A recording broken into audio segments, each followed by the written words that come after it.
Olá, meus caros. Juíza manda prender pastor da Assembleia de Deus que pregava ao ar livre.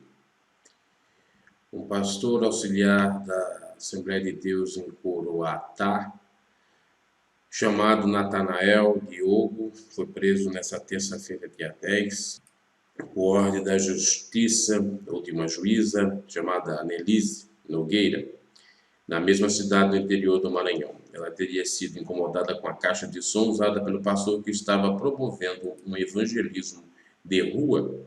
A juíza teria reclamado do som que era proibido pelo culto, ou produzido pelo culto, proibido para ela, ao ar livre, e o pastor teria baixado o volume para não perturbá-la. Ainda assim, o pastor acabou sendo levado pela polícia juntamente com uma mulher que participava do culto naquele momento. O fato teria ocorrido por volta das 19 horas, ou seja, 7 horas da noite, próximo da casa da magistrada, que sentiu-se incomodada pelo culto realizado pela denominação evangélica. O pastor afirma que a magistrada pediu para que o volume do som fosse reduzido e ele obedeceu, mas ela retornou por acreditar que havia alterado o volume novamente. Eu saí, mandei o sonoplasta abaixar o som, quando de repente ela entendeu que nós abaixamos o som e voltamos a aumentar novamente. E imediatamente chamaram os policiais para nos constranger, disse o pastor. De acordo com a Rádio Esperança, Convenção Estadual das Assembleias de Deus do Maranhão, a CEADEMA, condenou em nota a atitude arbitrária e intolerante da magistrada. O pastor registrou o boletim de ocorrência na delegacia por abuso. Membros da igreja relatam que o pastor foi conduzido para a delegacia e permaneceu no local por cerca de 1h30, sendo liberado por falta de um delegado. Na manhã dessa quarta-feira, passou, dia 11 de novembro, o pastor teria voltado à delegacia para esclarecer o fato. Uma manifestação em apoio ao pastor foi organizada na cidade, questionando a atitude da magistrada, que foi vista como um ato de intolerância religiosa. O pastor, presidente da CEADEMA, enviou um advogado para acompanhar o caso. Bom, pode ser, sim, abuso de autoridade, entre aspas, da juíza. Queria ver se talvez tivesse lá música secular, de funk, de rock, o que for. Se ela iria se perturbar se tivesse um carnaval próximo ali, se tivesse a festinha dos parentes dela por ali com um som ensurdecedor, se ela ia se incomodar. Mas, por outro lado, cabe salientar, e muitos evangelicões não entendem essa máxima, que eles têm que dar o exemplo. O cristão foi chamado para dar o exemplo, para ser a luz do mundo e o sal da terra. Não foi para questionar.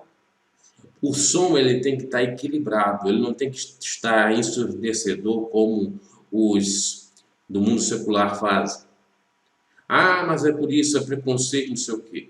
Independente de preconceito da senhora magistrada, a grande questão é da poluição sonora. Isso eu percebia na época, inclusive em cultos ao ar livre, e principalmente dentro de igreja. Às vezes você estava lá, um som ambiente deveria estar bem mais ameno, o volume mais abaixo do microfone, eles aumentavam para deixar todo mundo surdo. Não só o vizinho, principalmente aqueles que estavam ali no próprio culto. E ainda tinha aqueles que diziam que tinha que aumentar mais, porque, conforme diz a Bíblia, solta a trombeta em Sião, toca a trombeta em Sião. Então, no interpretar errôneo deles, tinha que tocar a trombeta em Sião, que era berrar, aumentar o volume na última potência, no volume mais alto. Que loucura é essa? E fazendo mal, inclusive, os próprios cristãos que ali estavam ouvindo a mensagem, ficando surdos, que às vezes não dava nem para entender, sem falar que, além de estar alto, eles engoliam o microfone.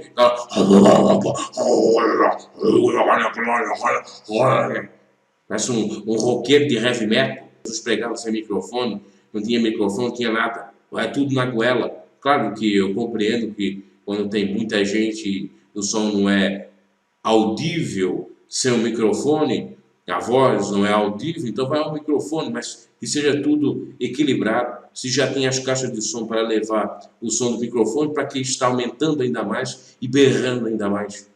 E no ar livre, claro que às vezes tem que estar um pouquinho mais alto, porque é necessário por conta dos movimentos de carro e outros movimentos que podem abafar o som. No entanto, também tem que ter equilíbrio.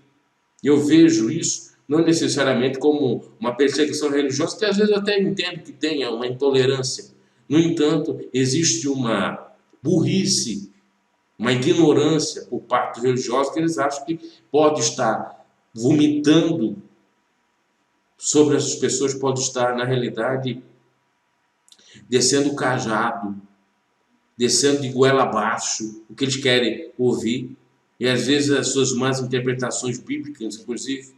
Não é isso aí não. Vem falar daqueles que querem tolir o direito do outro de falar e começa a querer falar mais alto para se sobressair com a altura da voz ou do microfone. É lamentável. Lamentável de duas partes. Tanto da juíza, nesse caso, como possivelmente da altura que deveria estar. Não sabemos, pelo menos não dá para entender, dá para entender que sim, tá? Enfim, quem está lá para saber qual seria o volume alto ou não, se eles abaixaram ou não, e também o tamanho do volume que eles abaixaram, o tanto que eles abaixaram. Tá aí o comentário, abraço, então.